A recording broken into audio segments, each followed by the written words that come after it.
బాలకృష్ణ కాన్వాయ్‌ని అడ్డుకున్నారట పోలీసులు. రంగంలోకి దిగారు జూనియర్ ఎన్టీఆర్. జూనియర్ ఎన్టీఆర్ నందమూరి బాలకృష్ణకి సంబంధించినటువంటి కాన్వాయ్‌ని అడ్డుకున్నట్టుగా తెలుస్తోంది. ప్రస్తుతం ఈ విషయాలు సోషల్ మీడియాలో సైతం ఎంతో వైరల్ అవుతోంది. బాలయ్య బాబుకి సంబంధించిన ఒక కాన్వాయ్‌ని పోలీసులు అడ్డుకోవడంతో జూనియర్ ఎన్టీఆర్ ఒక్కసారిగా విరుచుకుపడ్డారట. అసలు బాబాయ్ కాన్వాయ్‌ని ఆపుతారేంటి? అసలు ఏంటి మీ టార్గెట్ ఏంటి? ఎవరు ఎలక్షన్స్‌లో పోటీ చేయకూడదా?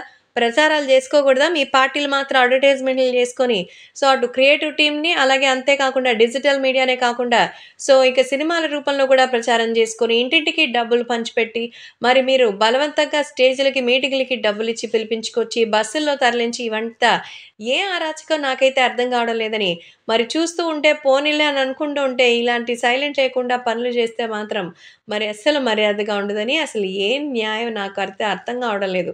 దీనిపై ఎలా రియాక్ట్ అవ్వాలో కూడా అర్థం కావడం లేదంటూ చెప్తున్నారు.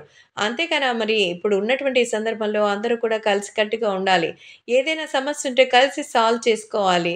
లేదంటే ఎలా ఉంటుంది అనేది కొంచెమైనా తెలియాలి కదా! అంటూ చెప్తున్నారు.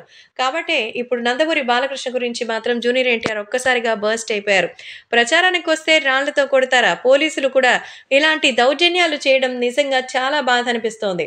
మరి శాంతియుతంగా ర్యాలీ చేసుకుంటూ ఉంటే ఇక్కడ పర్మిషన్ లేవు, తోటకూర లేదంటూ ఆయన్ని ఇబ్బంది పాలు చేస్తారా? అసలు మీరు ఏం ఆలోచిస్తున్నారో నాకైతే అర్థం కావడం లేదంటూ మండిపడినట్టుగా అయితే తెలుస్తుంది. కాబట్టే ఈ విషయం కూడా ఎంతగానో వైరల్ అవుతోంది.